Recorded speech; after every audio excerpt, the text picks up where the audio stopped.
At L&M Fine Jewelry, we hand select our diamonds to give you the very best prices possible. Monty knows a great deal when he finds one. Find your great deal at L&M Fine Jewelry. Your diamond destination.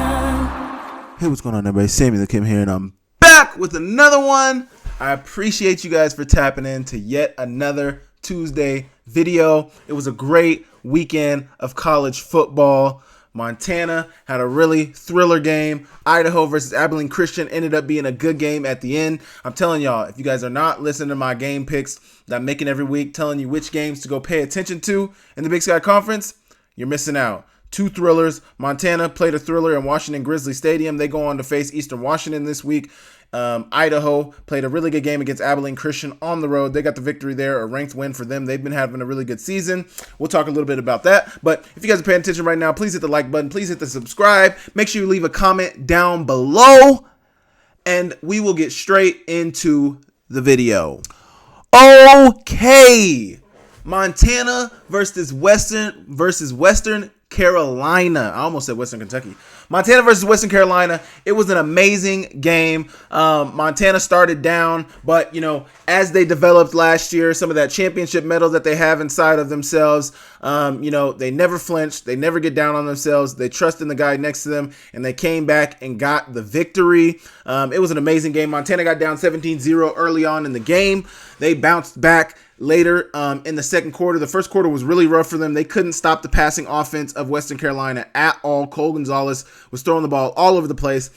He is everything he is advertised as. A great quarterback, can put the ball where he wants it to go. But as I had talked about during the pregame show and as I was doing my studying, if you get some pressure on him, his mechanics go out the window. He doesn't really step into a lot of his throws, and he starts to be very, very inaccurate. And also, as Montana's defense was putting more and more hits on him, he was getting more wore down. And you could tell that, he wanted to be out there. I mean, not that he wanted to be out there less. He kept stepping up. But the interception that he threw was really a dagger for them. Montana kind of stole the momentum in the second half, getting some stops, stringing some stops together defensively. And then they scored, change of possession. Western Carolina threw an interception like the first play of that drive. Montana goes right back out there, scores again. Next thing you know, Western Carolina's down by, I think it was 10 or 11 at that point. I don't know exactly. But go watch my breakdown for a more in-depth breakdown of that game. It was an amazing game to break down.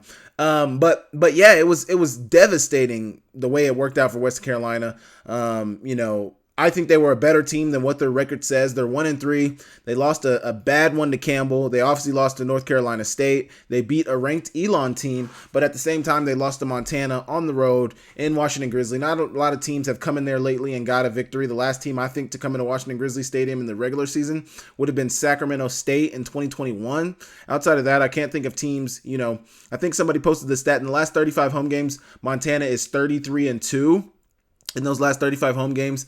I can't think of the other team. It might have been Montana State in 2018 that came in there and won. Might have been sooner than that. But not a lot of teams come into Washington Grizzly and get a victory. So for Western Carolina to play the way they did, a lot of teams I feel like do come in there and play well. They start really hot. But that defense of Montana, they're going to bring the pressure. They're going to blitz a lot. Your quarterback's going to take a lot of hits, whether they're sacks or they're hurries or they're hits after the ball's already off. The quarterback's going to take a lot of hits, and that's what we saw against Western Carolina. And, it was a tale of three games really for Western Carolina because, Cole Gonzalez started off really hot. He was like 12 of 13 for 128 yards in the first quarter.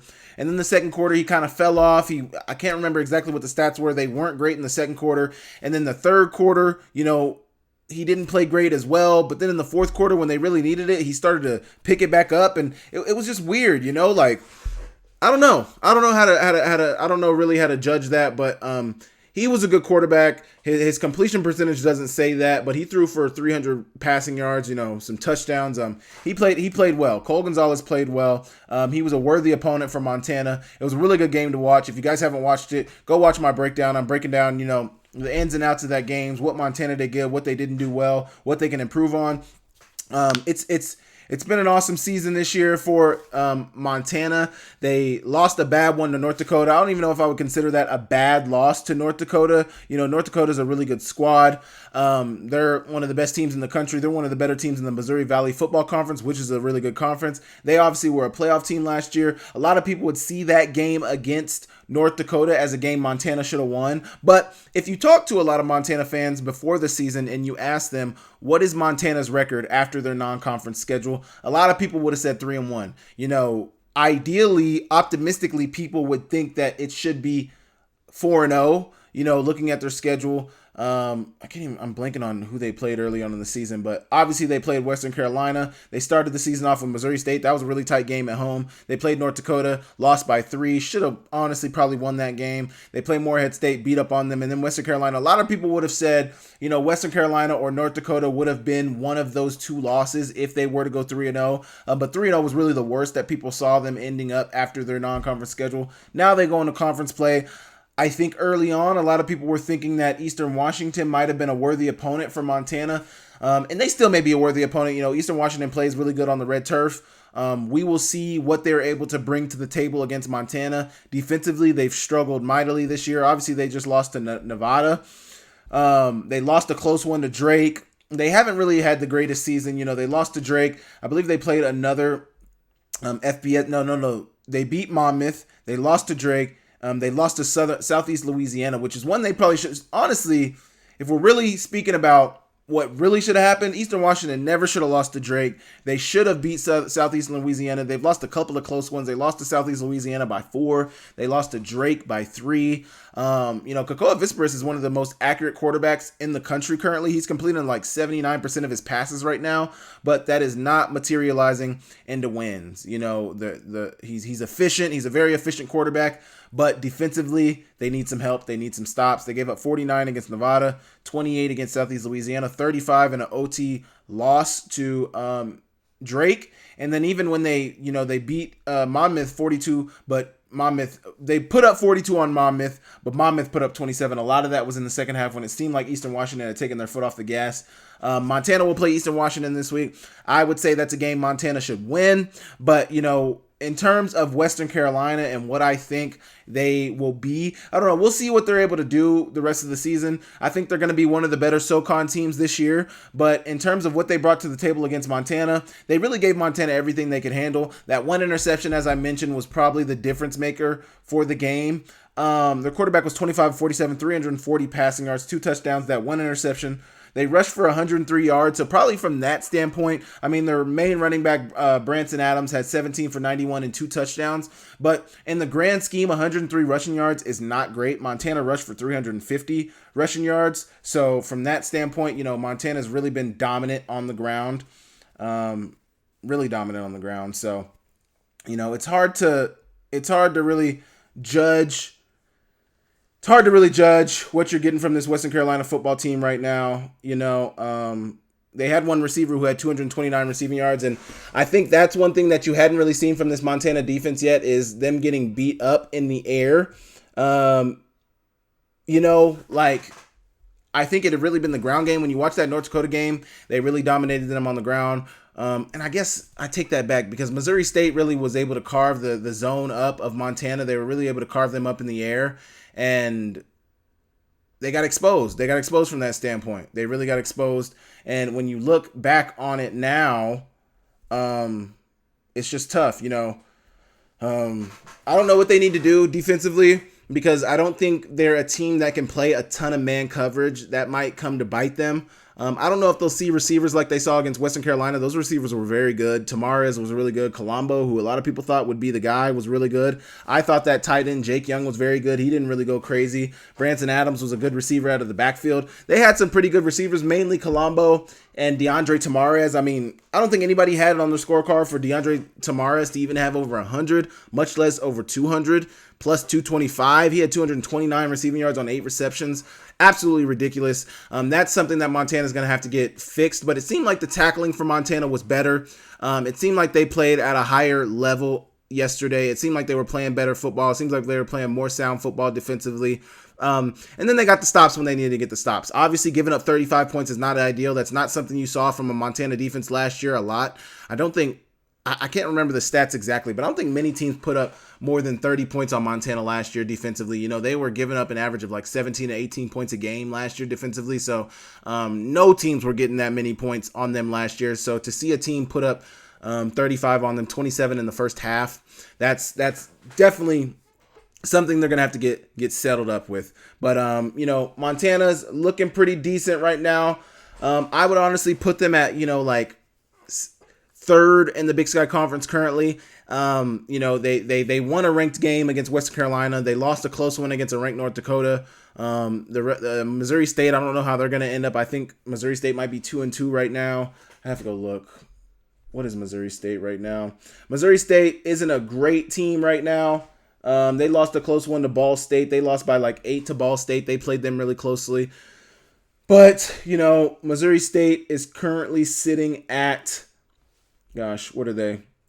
Actually, they're 2-2, like I thought. Missouri State's 2-2, so they're going to play against Youngstown State this week. That could end up being a good win for Montana, depending on how Missouri State ends up this year. But, Montana versus West Carolina. You guys let me know what you think about this game in the comments. What do you think things showed out for you against Montana? Like, what do they need to improve on? And what do you think they did well this week?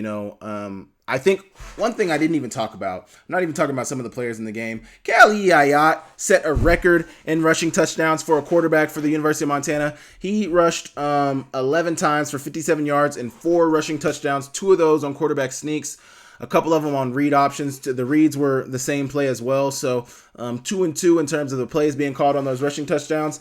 Obviously, Eli Gilman had 14 carries, 175 yards, and a touchdown. But it kind of seems like Montana has chosen their quarterback, that quarterback being Kali Ayat. He threw the interception. It was a little late, a little inside on the out route. The defensive back definitely made a really good play on the ball. But one thing I appreciated from Montana, which told me that they've decided who their quarterback this year is going to be, is after throwing the interception, they left him in the game. If you watch back the game against Morehead State, he threw an interception. He threw an interception out of cover 3. Even though that game wasn't close, they took him out after throwing the interception. And maybe that's just because they wanted to get Fife in the game. But after he threw that interception, they took him out of the game against Morehead State. He threw the interception against a better opponent in Western Carolina when they're losing, and they left him in the game telling him that, hey, we believe in you. Go out there and make plays. And you can tell it really fired him up. Obviously, Eli Gilman, I think, was really the catalyst to them digging themselves out of that hole. He rushed for a 61-yard, might have been a 66-yard. I think the 66-yard was the one that he didn't score on. He rushed for a 61-yard. I can't even remember. I don't want to be wrong. He rushed for a long 60-yard touchdown. And that really, sparked the Montana offense to really get going. They rushed for 349 yards. I tweeted out that they had rushed for 350 in back-to-back games, and I guess they didn't. So I was wrong from that standpoint. Obviously, because sacks and tackles for loss play a part, and they had -5 yards. Fife had -5. That might have been from rushing. Stevie Rocker had -2. And then the team, I don't know what they mean on ESPN when they say team -4. I don't know what they mean from that standpoint. Either way, Montana rushed for plus 300 yards in back-to-back games. I don't know the last time they did that. I was wrong about them rushing for 350 plus in back-to-back games. Oh well, you can't always be perfect. I will be better. Junior Bergen had 8 receptions for 99 yards. No touchdowns there, but like I keep saying, go watch my breakdown. There were some big plays at the end of the game that he really came through for Montana, and Montana bet on their best player. Junior Bergen being one of their best players, Eli Gillen being another one of their better players, Riley Wilson, there's a few guys, Hayden Harris, that you can point at. They're Trevor Grady, some of their really good players for this squad. Junior Bergen is probably at the top of that list in terms of what he can do at the receiver position, what he can do as a return man, kickoff and punt return. Montana chose him to be the guy to seal the game late in the game, and he came through, running great routes. Obviously, Logan Fife had to get him the ball and had to complete those passes, but from the standpoint of making the plays, Junior Bergen made the plays, man. Junior Bergen made the plays, and it was a beautiful thing to see. But you guys let me know what you thought about the Montana versus West Carolina game. What do you think Montana can improve on? What do you think Montana really shined as in? And I will move on. Okay. Next, we have the Idaho versus Abilene Christian game. It ended up being a really good game. It looked like early that it was going to be a snoozer. Idaho jumped out to a 20-3 lead in the first half, bubbling that lead all the way to 27-3 in the second half. But after that, Abilene Christian really shut things down and really started to mount a comeback. Idaho looked like they were going to, give up a tie at the very least, but their defense came through in the end, getting a sack when they needed to. When they absolutely needed to have it, they had a sack and came through and got the victory. But, Abilene Christian, this is a team that has passed the ball all over the place. I think their quarterback's like second in the nation right now in FCS in passing yards. He's definitely top 5. Can't remember exactly where he's at, but he was 26 of 46, 288 yards, 2 touchdowns, 2 interceptions. Those 2 interceptions greatly hurt Abilene Christian. Turnovers are the number one thing you can't do, especially against this Idaho defense that is very, very stingy. They have an amazing pass rush. They have the best pass rusher in the country right now in Keyshawn James Newby. He's got 7 sacks on the season. He's looking like a Buck Buchanan Award favorite right now, currently. Jack Wagner was 18 for 35, 253 yards and 2 touchdowns. I mention this all the time. Sometimes the stats can really not do justice to the players on the field because I don't feel like 18 for 35 is how Jack Wagner played. He did have some misses. There were some miscues in the game, but I also broke that game down, so go watch that breakdown. But I think he played pretty well. Nate Thomas played really well. Idaho got in that wildcat position where they have Elisha Cummings and Nate Thomas taking the direct snap a lot of times with either one of them lead blocking. That seems to be working really well for them. Jordan Dwyer has really set himself apart as really their number one receiver for that Idaho squad. They also have a running back or a receiver, Emerson Cortez Menyiver, I think is his name. He had a 53-yard rush that, he looked really fast. Got ran down a little bit, but, it was a really good rush, really good run, really, really good run. Abilene Christian struggled running the ball. They ran for 105 yards. They passed for 288. Idaho rushed for 171 yards, so really good from that standpoint. But it's really tough.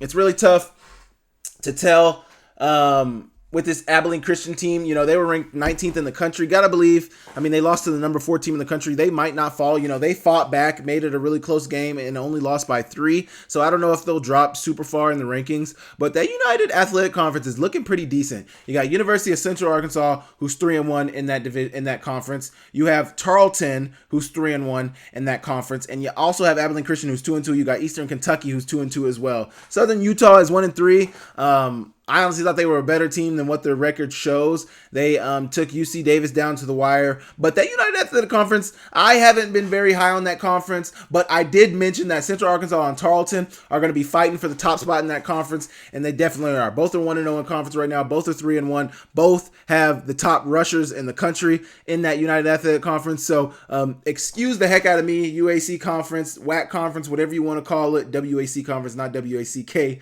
Conference. WHACK at that. Whatever you want to call it, the UAC, United Athletic Conference, is playing good football right now. They got some good football teams in their conference. The Central Arkansas, the Tarletons, the Abilene Christians. They're all 1-0 in conference play. I think it's going to be an interesting. They're playing good ball in that conference. I'm interested to see how that conference works out this year. I'm interested to see how the chips fall with them. But Central Arkansas and Tarleton are 2 of the teams that I got my eye on. Both are playoff eligible, particularly Tarleton. I'm very interested. They got really good rushers. When do Tarleton and Central Arkansas play? I think, I broke that down at the beginning of the season. End of the season, that Tarleton versus Arkansas, Central Arkansas game. I think that's going to be a game to decide who obviously wins that United Athletic Conference, but also decide potentially a playoff seed. I don't know if one of these teams can be a playoff seed based on, their conference schedule, their non-conference schedule. Tarleton won a good game against a McNeese squad who's really good. If you haven't paid attention to McNeese, Clifton McDowell's playing really good football this year. Really, really good football. One of the most efficient passing efficiency rating. He's like top 10 in the country in passing efficiency rating. He's been throwing the ball all over the place, running the ball all over the place. Clifton McDowell is playing really good football. He's got 5 rushing touchdowns, I think, on the season. He's playing really good football, and I will say I didn't know how well it would turn out for him, being that McNeese wasn't a great squad last year, but he's really lifted them up in all aspects. He's got a ton of confidence. He's got moxie, and ton of respect to him. He's played great ball. He's proven that, no matter where he goes, he's going to ball out, and, respect, bro. respect. Either way, Idaho looking like, man, I did my poll rankings this year or this week, and I hesitated to potentially put Idaho as the number one team in the Big Sky Conference. They've looked really, really good this year. Obviously, they play Montana State in a few weeks, so that's going to be a really good game that a lot of people who pay attention to the Big Sky Conference are going to be interested in seeing the outcome of that game.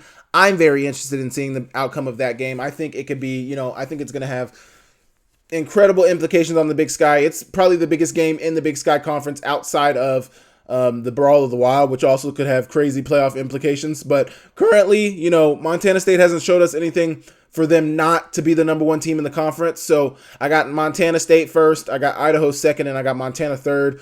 Sac State has some words about all of that. I was looking at some numbers across the country of teams across the country today. I tweeted out some things about where some people stand statistically, where some teams stand statistically. Keyshawn James Newby leading the country in sacks. Eli Gilman fifth in the country in rushing yards, first in yards per carry at 10.13. I mean, some crazy stats coming out of the Big Sky Conference, but particularly Sac State is looking really, really, really good statistically. Defensive statistics, some offensive statistics, they're looking really good. Rushing defense, they're like fourth in the country in rushing defense. I mean, Sac State is going to have a bone to pick with everybody in the Big Sky Conference. They're somebody who I don't think anybody should sleep on. I've been asleep on them tremendously. I've been tremendously asleep on Sacramento State. I'll tell you right now, I didn't think very highly of them before the season started. I didn't think they were going to be a great team. Carson Conklin has been taking most of the snaps at quarterback. Now, I don't know if that's because Caden Bennett is hurt. He hasn't even seen the field, so I got to believe it's because Caden Bennett is hurt. But Carson Conklin has not looked bad. He's thrown 8 touchdown passes this year. He's one of the tops in the country in touchdown passes. He's looked really, really good. Sac State is going to shock a lot of people this year, I think. I mean, I don't think a lot of people think lowly of Sac State, but I think Sac State's going to be a hard out this year. Hard out this year for anybody who goes to Sacramento, anybody who has them on their schedule. Be ready. Pack your pack your lunch pail, and be ready to go. Idaho versus Abilene Christian. Does Idaho play Sac State? That's another game that, could be pretty good. Idaho does not play Sac State. So Idaho doesn't play Montana or Sac State. Idaho got a pretty favorable schedule. They start the schedule off this week, conference schedule off with a 3-1 UC Davis, who barely beat Southern Utah. UC Davis has looked pretty decent this year. Lan Larson is looking like the offensive player of the year like he was last year. He does a lot of good things. UC Davis played Utah Tech this past week, only won by 18, which was a little surprising to me. I know Coulter Nuanez always talks about they have a pretty good defense. I haven't seen that. And then UC Davis played Texas A&M Commerce. It was 36-22. Sac State just played them and beat them by 34. Texas A&M Commerce did not score. And then UC Davis played Cal pretty close. That's a Cal team that beat Auburn. I don't know how good Auburn is. I don't know how good Cal is. But the 3 FCS games they've played, they've won them all. So Idaho versus UC Davis is going to be a good date this week. That's a good FCS test for UC Davis. Abilene Christian was a really good test for them, a ranked opponent. They came out victorious on that. Gotta believe UC Davis is going to be ranked as well as they have been. But what did you guys think about the Idaho versus Abilene Christian game? Did you guys think they dominated that game, or did you think what did you guys think? What did you guys think about the first half? Because obviously they were very dominant in the first half. And then what did you guys think about the second half when Abilene Christian started to come back? And then overall, just what do you guys think about the Idaho squad right now? And where do you guys think they stand in your heads? Leave me a comment and I will move on. Okay, so we have Big Sky Conference play finally starting. The rest of the games going forward are going to be conference games for a lot of these teams. Actually, I think I think that was the WAC conference the United Athletic Conference I was looking at. Either way, conference play is beginning. First up, we have the Big Sky stat leaders going into Big Sky Conference play. I wanted to look at some of the major statistical categories and talk about some of the stat leaders in the Big Sky Conference. First, we have sacks. And Keyshawn James Newby at 7 sacks for Idaho. He's an early Buck Buchanan Award candidate for me. He balled out. He had 5 sacks against Wyoming and Oregon, 2 against Oregon, 3 against Wyoming. That alone gives him credence to be one of the top players in the country, one of the Big Sky Defensive Player of the Year candidates and Buck Buchanan Award candidates. I mean, he's been balling. Then you got Hayden Harris at 5.5 sacks. He's been balling. A lot of his production has been at home. He was non-existent when they went to North Dakota. So it'll be interesting to see what he's able to do against Eastern Washington this week. And then you got completion percentage. You got Kakoa Vispris at 79%. I think it was like 78.88. I rounded up and went 79%. 79% completion percentage for Kakoa Vispris of Eastern Washington. Obviously, they're 1-3. The win totals haven't been what they probably expected them to be. They lost to Drake, lost to Southeast Louisiana, just lost to Nevada. Their one win coming early in the season. I'm forgetting what their win was this year now. I'll find it just now. I just mentioned it. I can't believe I can't tell you where their win came from. But Eastern Washington 1-3, not doing great this year. Their one win came against Monmouth. That's right. Their one win came against Monmouth. And then second on that list for completion percentage is Tommy Mellott at 70% completion percentage. When he's healthy, he's one of the best players in the Big Sky Conference. He can run the ball, he can pass it, but they haven't been making a concerted effort to run him that much. They're using their running backs, using their offensive line, not putting the burden on Tommy Mellott to do all of the work, and it's really worked out for them. Hoping he stays healthy. He's at 70% completion percentage. They don't throw it a ton. Seems like Mercyhurst was really making them throw the ball, loading the box up, making him put the ball in the air, and he was 14 for 18, threw for like 2 bills and a couple touchdowns. So he balled out, man. Tommy can adapt. Hopefully, he'll be able to bring that when they play better competition, but we will see how that turns out for them. Passing touchdowns. You got Carson Conklin for Sac State, who's thrown 8, leading the conference. And you got Tommy Mellott, who's thrown 7. Probably not something you see a ton from Tommy Mellott leading the conference in passing touchdowns, but he's going to do it any way he has to. He's a gamer. Tommy Mellott is a gamer. He knows how to win. Carson Conklin, I liked a lot of what I saw from him last year. Looked like a very good young player. Obviously, more of the burden has been put at his feet with Caden Bennett either being injured or maybe they chose to go in Carson Conklin's way. Got to believe Caden Bennett is injured, and Carson Conklin has picked up perfectly. They're looking very good this year. 2-2 right now. 2 losses coming against 2 Mountain West opponents in San Jose State and Fresno State. So they're looking really good. Statistically, they're looking great across the FCS landscape. So I'm interested to see what Sac State is able to do as conference play is starting. Passing yards. You got Miles Hastings of UC Davis passing for 1,082 yards. And then you got Richie Munoz throwing for 828 yards. It's interesting. Weber State is currently sitting at 2-2. Their 2 losses have come by way of they lost a very, very close one to a Lamar squad, who I think is ranked at this point, and then they also lost to Washington. So Weber State could be a decent team. Lamar may be better than we think. They're in the Southland Conference. That Southland Conference is a conference that has McNeese, who's currently 3-2. They played that week 0 game. They haven't seen their bye week yet. Lamar is 3-1. Incarnate Word is 2-2. And then you got some other teams that aren't very great. But Lamar, McNeese, and Incarnate Word are some of the better teams in that conference. We'll see how they end up being. Lamar, their wins coming by way. Oh, I clicked on McNeese. Sorry, give me a second. Lamar, their wins coming by way of Texas Southern. They won a close one against Texas Southern this past weekend. Weber State and then Mississippi Valley State. They lost by a touchdown to Texas State. So they've played everybody pretty close. They're going to be a hard out, Lamar. Obviously, we don't cover that Southland Conference too much, but Weber State is 2-2. They're looking pretty decent this year. Richie Munoz throwing the ball all over the place. He's second in the conference in passing yards. We'll see how that materializes as conference play goes on. Miles Hastings throwing the ball all over the place. Not somebody I foresaw being at the top of that list. I honestly would have picked probably Conklin to be at the top of that list. Montana doesn't throw the ball a ton. Idaho isn't particularly throwing the ball all over the place, and Jack Wagner hasn't started all the games. It might be that, Miles Hastings has been the number 1 quarterback for that team, and Richie Munoz also has been the number 1 team for that quarterbacks for their teams. So they've thrown every pass that's been thrown. But I'm not trying to shortchange them. They've looked really good this year. Miles Hastings and UC Davis have looked pretty decent this year. We'll see what they look like this week against Idaho, a very, very stingy defense in Idaho.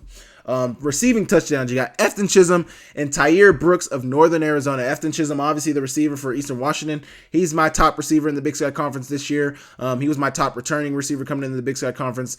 He's a baller. Against Monmouth, he had 173 receiving yards. He's totally looked like one of the top receivers in the country this year. I think he's top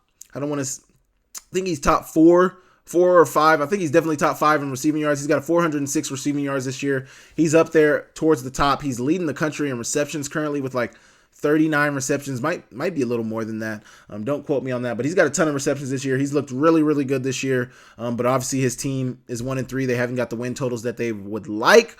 Hopefully they're able to get that up. Tyre Brooks of NAU, 3 receiving touchdowns. I don't know much about Tyre Brooks. I'm not going to pretend like I do. But 3 receiving touchdowns. Obviously he's doing his thing. We'll see what NAU is able to do. They were 5-3 in the conference last year. We'll see what they're able to do once things get rolling this week. You got receiving yards leader with Efton Chisholm at 406 yards. He's 100 and some change yards ahead of the next best guy in the conference is Jared Gibson of Sac State. He's got 287 receiving yards. Like I said, I just spoke my piece about Efton Chisholm. He's looked really good. His team hasn't looked great. He plays with a really good quarterback in Kakoa Vispris. Leading the conference in completion percentage. But then Jared Gibson, he plays with Carson Conklin. I don't think they make a concerted effort to throw the ball too much. They have a really good running back, Elijah Tolliver, who's a really good running back, really good receiver out of the backfield as well. They don't throw it to him too much, but he can do a little bit of it all. Sac State kind of is a balanced offensive scheme. They want to run the ball, but they also can throw it with their quarterbacks as well. Jared Gibson, 287, Efton Chisholm, 406. Rushing touchdowns. Tied for first in the conference is Kali Ayat and Eli Gilman at 6. Ayat obviously just had a historic game, record-breaking game for a quarterback at Montana with 4 rushing touchdowns. And then Eli Gilman has been, the steady workhorse for Montana as he has become to be known as the Jerry Rice Award winner, the freshman All-American, the All-Big Sky performer. He's on his way to having a really good season again this year. Eli Gilman. Tied for second is Scottre Humphrey and Adam Jones at 4. They have looked really good this year too. Adam Jones has had a breakout season. Scottre Humphrey, I think, did a little bit last year. I think you saw a lot of what he could do going forward. Scottre Humphrey, he's got a lot of speed, big, powerful back, explosive guy, really, really good player. You saw what he could do last year. He showed you. And then coming into this year, he's picked up right where he left off last year, being a young guy last year. And then Adam Jones I don't think he came out of nowhere. He's a Sentinel guy.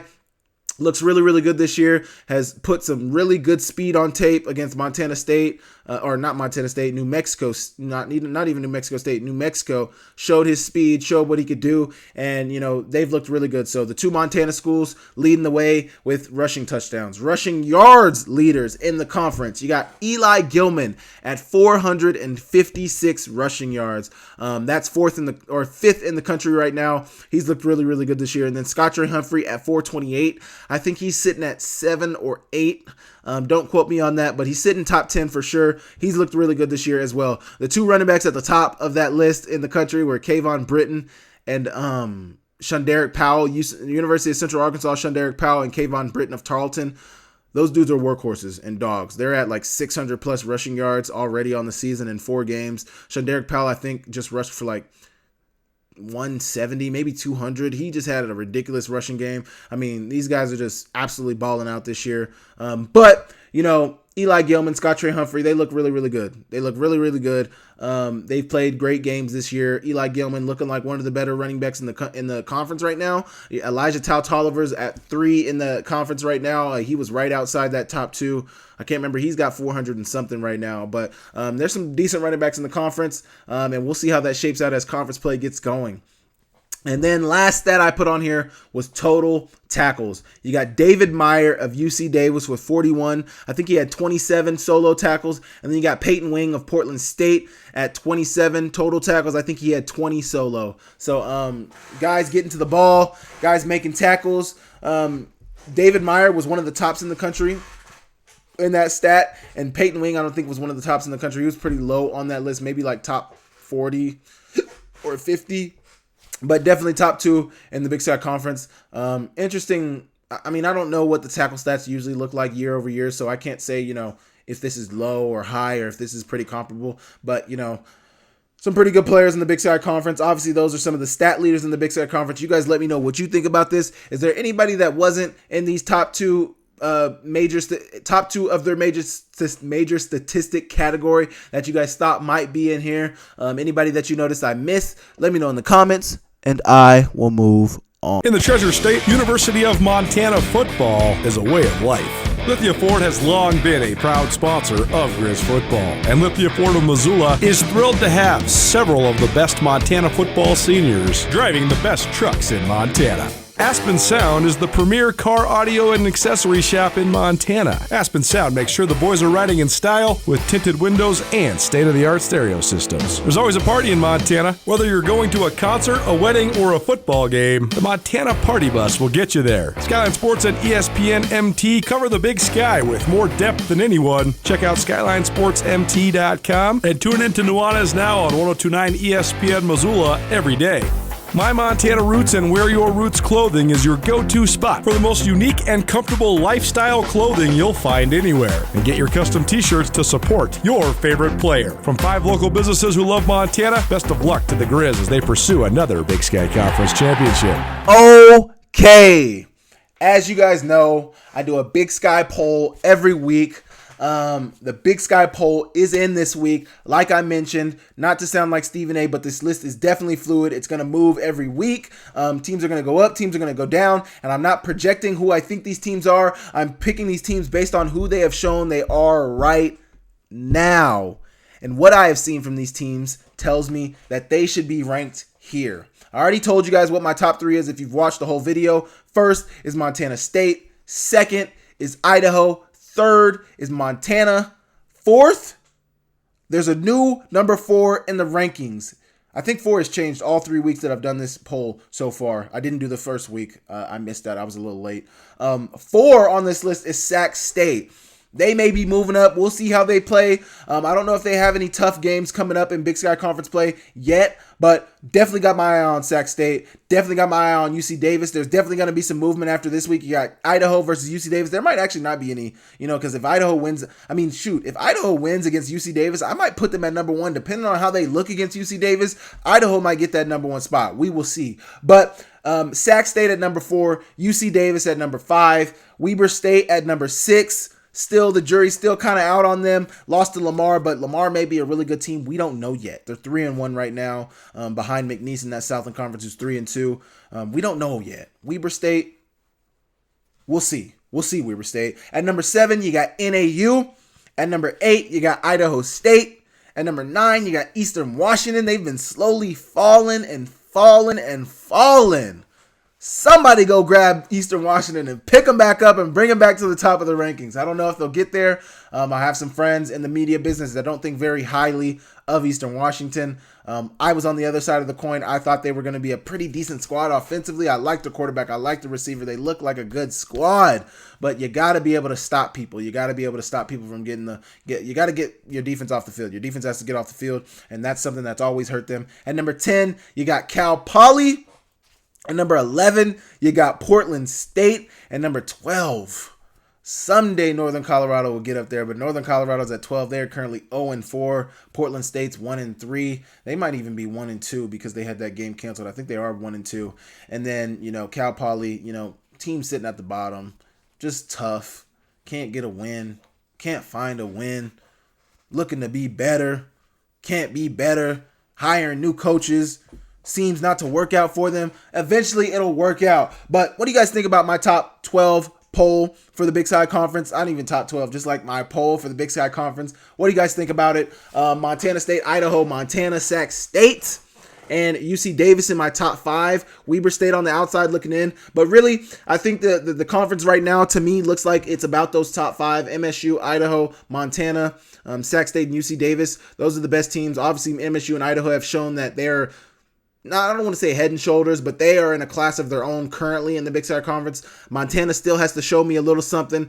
Defensively, they played a really good squad in West Carolina. They're good offensively. I get that, but 35 points is major. And they came out with the dub, against a ranked opponent. They were at home, but they came out with the dub. So there's convincing from that, but Montana, I need to see more form from Montana. They struggled at times this year. Their tackling looks like it's definitely getting better. Their defense looks like it's improved from a lot of standpoints. They were better against the run against Western Carolina, but Western Carolina I don't think they made a super concerted effort to run the ball. But, good on Montana. They got the Western Carolina dub. Obviously, we will see how they do as the season progresses. They have Eastern Washington this week. It'll be interesting to see what they do this week. But MSU, Idaho are my two top right now. I don't see anybody knocking them off. Idaho has UC Davis this week. That's going to be a really good game. That's my number one game of the week is UC Davis versus Idaho. There's not a lot of big games in the Big Sky Conference being had this week, but UC Davis versus Idaho, that's a game to keep your eyes on. Keep your eyes glued on that game. UC Davis could get the upset. Idaho could roll them. I don't know. UC Davis is an interesting squad this year too. Land Larson has looked everything that he's built up to be, but everything else outside of that I don't think has looked great. I mean, Southern Utah, they got rolled this week by, I can't even remember who they played, but Southern Utah didn't look great. UC Davis only beat them by 3, and Southern Utah had a chance to win it at the end, or at least tie it at the end to take it into overtime. So a little concerning from that standpoint for UC Davis, but they get a chance to prove themselves this week against a really good Idaho squad. I'll tell you at the end when I go through my preview where that game is being played at, but that's one of the top games of the week. Those are my poll. MSU at 1, Idaho at 2, Montana at 3, Sac State at 4, UC Davis at 5, Weber State at 6, Northern Arizona at 7. I have Idaho State at 8, Eastern Washington at 9, Cal Poly at 10, Portland State at 11, and Northern Colorado at 12. You guys let me know what you guys think about my poll. Tell me if it's terrible. Tell me if it's great. You guys let me know what you think, and I will move on. Okay, next, we are talking about my top Big Sky performances of week 4. Who do I think balled out this week? Who do I think had a game of games? Who do I think really put their stamp on college football this week? First, we have Eli Gilman. Per ESPN stats, they said he rushed for 14. He had 14 carries, 176 yards, a touchdown, and averaged 12.5 yards per carry. He's averaging 10 yards a carry on the season. He's only rushed the ball like 45 times this season. He's looked absolutely amazing this year. Looking like one of the better backs in the country. He's 5th in rushing yards currently in the country, 1st in yards per carry, 7th in yards per game at 114. I mean, he's looked really, really good. Eli Gilman has looked really good. That was a really top performance this week. He really gave Montana a spark this week. So look for him to keep being a bell cow for Montana. At number 2, you got Keali'i Ayat of Montana. The only reason I put him on here, he had 11 carries, 57 yards, 4 touchdowns. 4 touchdown runs, 2 of those quarterback sneaks, 2 of them on scrambles, but that was a Montana record. Maybe shouldn't have put him on there. You know, anybody can get a couple 5-yard touchdown runs, but really, really great performance there. Don't judge me, okay? Keali'i Ayat had a really good game. We'll see how he bounces back. Seems like he got a little banged up towards the end of the game. He didn't finish the game, but hopefully he's able to play against Eastern Washington. We will see. At number 3, you got Tommy Mellott of Montana State. He was 14 for 18, 212 yards, 3 touchdowns, 78% completion percentage. He absolutely balled out. I didn't put his rushing stats on there, but no need to put his rushing stats on here. 14 for 18. That's amazing. 78% completion percentage is amazing. 3 touchdown passes is amazing. 200 passing yards is amazing. They forced him to throw the ball. He did, completing a lot of his passes at a high clip, high completion percentage, and throwing 3 touchdown passes is amazing. Obviously, it was against Mercyhurst. They rolled Mercyhurst. But, you know, Tommy Mellott has been playing really good football this year, taking care of the ball besides the couple fumbles that he had early on in the season. Outside of that, he's played really good football this year, and Montana State has looked like a really, really good football team. At number 4, you have Brody Grebe. We're actually going to talk about both of the Grebe brothers, but Brody Grebe of Montana State have 4 total tackles, 2 solo, 2 sacks, and a forced fumble. His brother had 8 total tackles, 3 solo, 1 sack, a tackle, 1.5 tackles for loss, and a forced fumble. They balled out. Brody Grebe obviously having 2 sacks. His sack numbers haven't been as high as, say, a Keyshawn James Newby or a Hayden Harris, but he's had a really good season. Obviously, he's one of the better players in the conference. People are more aware of him than they are of Keyshawn James Newby and of Hayden Harris.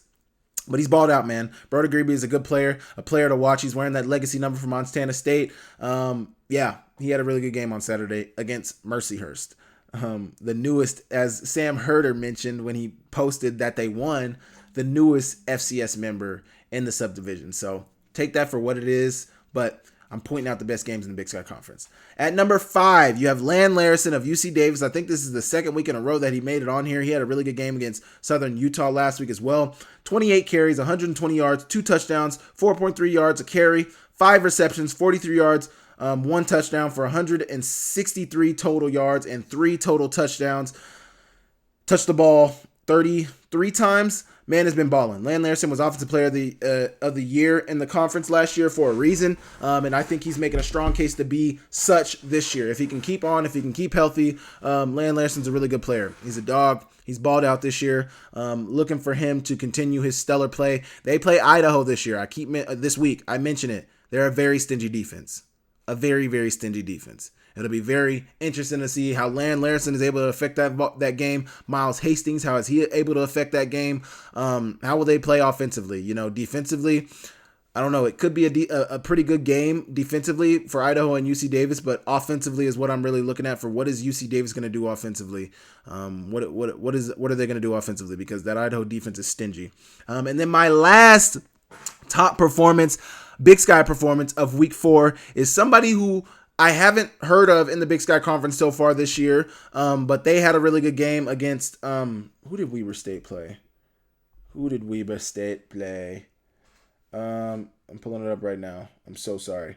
Weber State played, not Lamar, that was last week. They played, Northwestern State. They won 39-0. That doesn't negate the fact that their player had a really good game. Kamari Mounier Bailey. It's Mounier, but I gotta believe it's the E and R are silent, or even the R is silent. Mounier. Kamari Mounier Bailey for Weber State. 8 total tackles, 7 solo, 3 sacks, 6 tackles for loss. This guy balled out. Absolutely balled out. Kamari Mounier Bailey. Salute to your brother. I don't know how good Northwestern State is. They had some tragic things happen at one of their games last year that caused it to be like a no contest. And then, there was some turmoil going on with their team. I think they canceled the rest of their season last year. Can't remember exactly what's going on, but there's a lot going on at Northwestern State negatively. They're trying to bounce back and recover from what happened last year.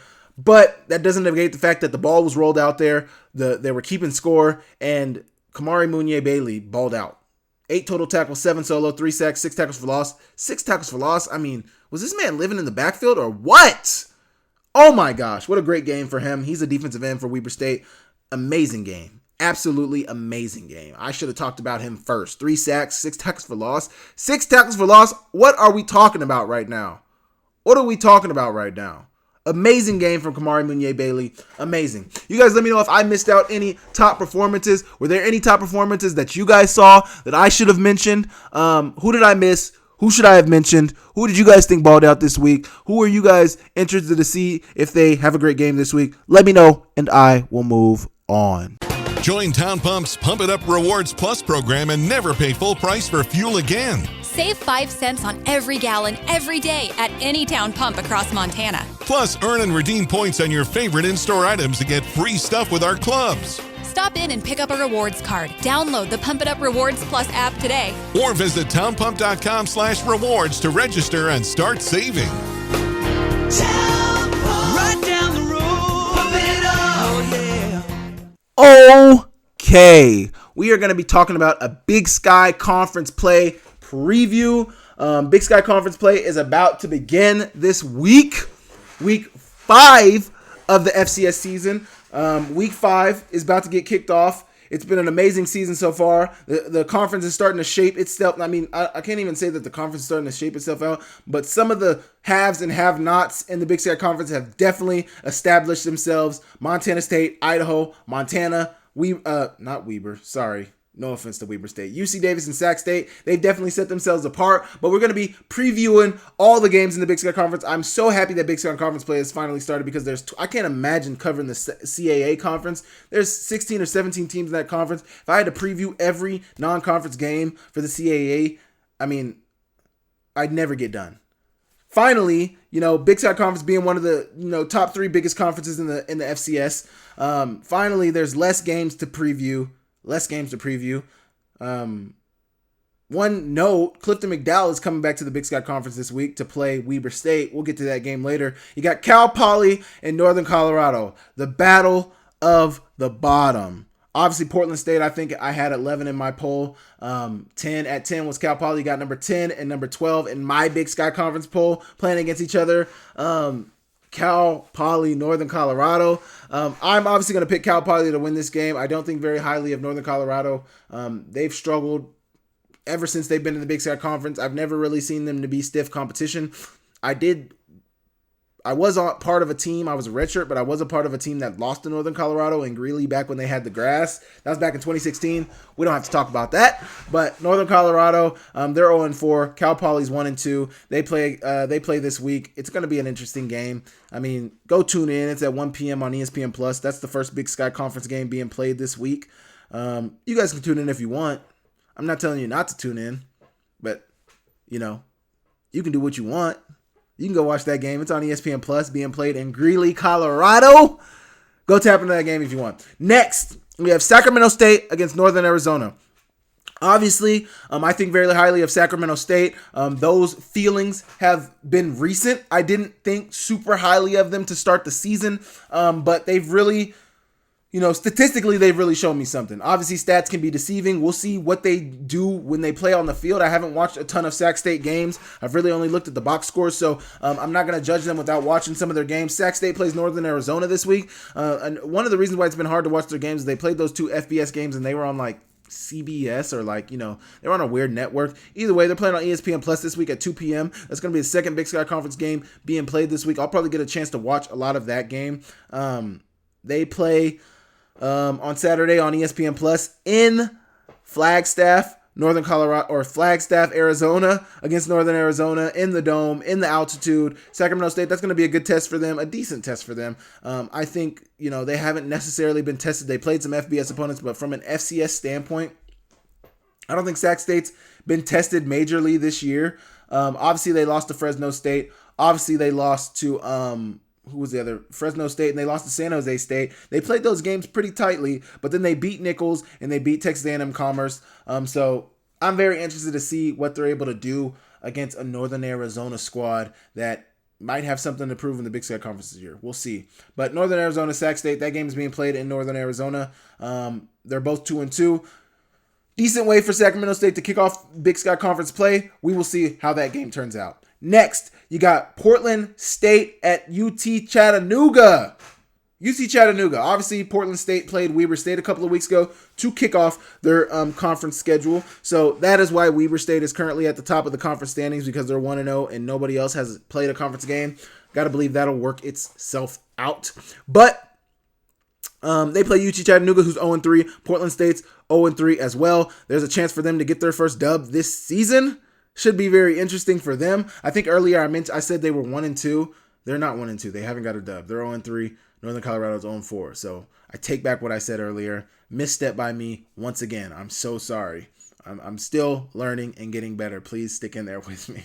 But Portland State, UT Chattanooga. It's funny that UT Chattanooga is 0-3 this year because they were a playoff team last year. And this is one of the reasons why I mentioned that, Portland State was going to have a tough schedule this year. They've currently played Mercer. They lost 10-3. They played Georgia State. They lost by 3. They played Tennessee. They lost by 66. So they've had a tough schedule. They still could end up being one of the better teams in the country this year. They got a decent conference schedule. They play East Tennessee. They play Furman, who I don't think is as good as this year, but they play Western Carolina, Sanford, Austin Peay. We'll see how they end up. But they play Portland State this week. That game is going to be played in Tennessee, in Chattanooga, Tennessee, obviously, is where they play their games at. But that could be a decent game for you guys to pay attention to. Portland State potentially could get a dub there. I don't know.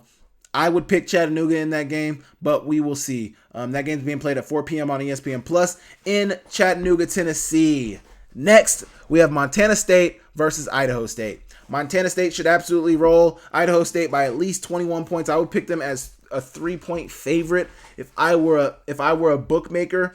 There's currently no betting lines on this game. Currently, I gotta believe they'll drop right before the game happens, but they're playing against Idaho State. That game is going to be played at 4 p.m. in Pocatello, Idaho. Montana State's 4-0. Idaho State is 2-2. That game shouldn't be a super exciting game. I probably won't tune into that game super actively, but who knows? Any given Saturday, any team could lose. This is college football. You got to show up when your number is called. You got to show up when the games are being played. So I foresee Montana winning that game by multiple touchdowns, but Idaho State could shock the country. They could shock the nation. We will see. We will see. Next on this list is Montana versus Eastern Washington. Montana currently is 3-1. Eastern Washington is 1-3. This is Montana's chance to get their first dub at the Inferno, their first dub on the red turf of Eastern Washington. Eastern Washington has not looked like one of the better teams in the country. They've lost some nail biters to Sela. They lost a nail biter to Drake. They beat a Monmouth team who, put up a lot of points on them, and then they obviously lost to Nevada by 40. Eastern Washington has looked not great this year. Defensively, they haven't looked great. I keep talking about it. I don't want to keep talking about Eastern Washington. That game is being played on Saturday in Eastern Washington, in Cheney, Washington, at 6 p.m. on ESPN Plus. You guys can go tune into that game. I think that game is going to be very, very interesting, just because Montana's never won there. My top game in the conference this week is honestly that Idaho UC Davis game, but that could be another interesting date. That'd probably be like my third game to watch this week. I'm obviously going to be tuned into it because I cover Montana. I cover the Big Sky Conference, and I do the pregame, postgame show as well. So I have to watch the game because I got to be able to talk about it. But that would be like my third top game to watch in the conference. If you were asking me what were the top games, I'll go over my top games to watch at the end of this video. But Montana versus Eastern Washington. Can Eastern Washington steal one against Montana? Can Montana stay trending upwards as they have been the last couple of weeks? I think they did some really good things against Western Carolina. They did some really, really good things against Morehead State. Obviously, Morehead State's not that great. They were supposed to beat them by 50. But we'll see what they're able to do. We will see what they're able to do. It should be... Montana should be able to handle them. I'll tell you right now, Montana should be able to handle them. If they don't, that's very concerning for Montana. Weird things happen when conference play gets started. These conference teams know each other a little better than some of these non-conference teams, so it's going to get interesting in these next couple of weeks. But that game's being played at 6 p.m. in Cheney, Washington on ESPN Plus. Tune in. Next, you got McNeese versus Weber State. This is one of my top games of the week. Weber State, I think, is a good team. Weber State's now will have played two Southland Conference teams, McNeese, and they played Lamar. They lost by 1 to Lamar. I would honestly pick McNeese to win this game. They're 3-2. They're looking like the best team in the Southwest Conference currently. Clifton McDowell is leading that team. He's been playing absolutely amazing. You can take it you can take it up with your mama if you want to argue with that. I think Clifton McDowell has looked really, really good this year. Really, really good this year. He's looked like a really good quarterback in that Southland Conference. He's been leading that team. He looked like everything he looked like last year. He's honestly been throwing the ball better this year than he did last year. I don't know what that's for. Maybe it's the warm weather. Maybe his hands were cold last year. I don't know, but he's looked really good throwing the ball this year. Looked really, really good. Maybe they give him more opportunities to throw the ball too. That might be something that, plays a part into it. They really made a concerted effort to run the ball with him on the ground. He's really throwing the ball all over the place with McNeese. He's looked really good. They're 3-2. They take on a 2-2 Weber State, who's lost a couple of close games. They lost to Washington and they lost to Lamar. Their victories coming against Northwestern State and Portland State. So I don't know. Weber State's an interesting team. They lost to Lamar. Lamar could end up being a really, really good game. But they play at 6 p.m. on ESPN Plus. That game is going to be played in Weber, Idaho. Not even Weber. I think they play in Ogden, Idaho. They don't even play in Weber, which is weird. Yeah, they play in Ogden, Idaho. Ogden, Utah. That game is going to be played in Ogden, Utah. Weber State will take on McNeese State, a.k.a. take on Clifton McDowell. That's how I describe that McNeese State team every time I see them now. They're taking on Clifton McDowell. I would pick Clifton McDowell to win that game, but you guys can go tune into that game, 6 p.m. That's going to be my second best game to watch in the Big Sky Conference this week. And last on the list, my number one Big Sky Conference game this week is Idaho versus UC Davis. 3-1 Idaho versus 3-1 UC Davis. That's probably going to be one of the best games in the country to watch this week. Two ranked opponents. UC Davis is highly ranked. I think they're top 15, and I think Idaho is top 15 as well, or Idaho is number 4. I don't foresee them moving up. You still got North Dakota. South Dakota State and Montana State ahead of them. So I don't foresee them moving up too high. But, Idaho versus UC Davis, this is going to be a really, really good game. A good test for UC Davis, Land Larison, Miles Hastings, a good test for that offense to play against a really good defense, a really, really good pass rush, a really good pass rusher in Keyshawn James Newby. They got some really good defenders. Abraham Williams is a great returner, a great cornerback. I can't remember their other cornerback's name, but he's a really good player as well. Idaho has a really good defense. They got a really good squad. They fly around. They make plays. They get to the quarterback at a high level. UC Davis obviously has one of the best offensive players in the conference in Land Larison. How is he able to affect the game? He's going to need to affect the game if they want to get this dub. They got to get Land Larison active. They got to get him active in the passing game. Got to get him active in the running game. He has to be a factor if they want to win this game 100%. Defensively, UC Davis has to shut down. Idaho likes to run a lot of tricky stuff on offense. They like the flea flickers, the Wildcat offense, running things off of the Wildcat. They get a lot of people involved offensively. They show you a lot of looks, and, they make plays. They make plays. They got good playmakers, but there's no one star on that defense, on that offense for Idaho. I would say if UC Davis is going to beat Idaho, they're going to have to get to Jack Wagner. It's going to have to be through him. They're going to have to affect him. They're going to have to stop the run. Idaho, isn't running the ball super, super successfully, but they get the job done on the ground. They get the job done in the air, and it leads to wins for them. They're successful offensively. So that is my top game in the Big Sky Conference. I mentioned that I would say my top. I've said them kind of as I'm going along. My number one game in the Big Sky Conference is Idaho versus UC Davis. That's going to be a top-ranked game in the conferences in the country this week. That's going to be one of the best games in the country to watch. Two Big Sky opponents, two nationally ranked opponents playing against each other in Davis, California.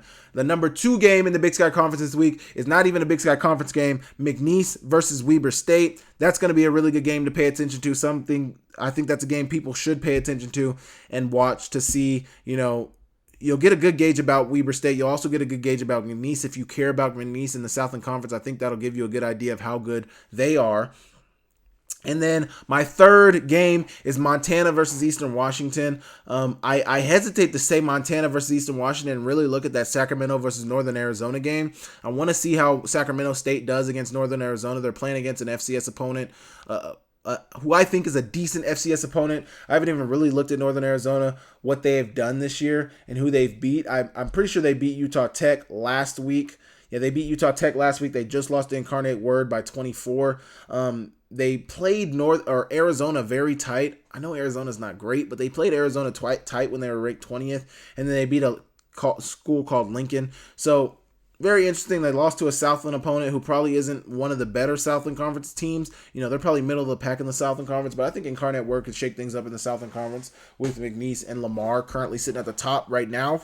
But I'm going to say Idaho, UC Davis is the number 1 game. McNeese, Weber State is the number 2 game. And then Montana versus Eastern Washington is the number 3 game, with Sacramento State versus Northern Arizona being another game for you to look at. That's like 4. 3B, 3A is Montana, Eastern Washington. 3B is Sacramento State, Northern Arizona. You guys let me know what you guys think about those Big Sky Conference games. What are you most excited? What game are you most excited to watch? What do you think will turn out for these games this week? And what do you guys think? Just tell me what you guys think. Leave a comment down below, and I will move on.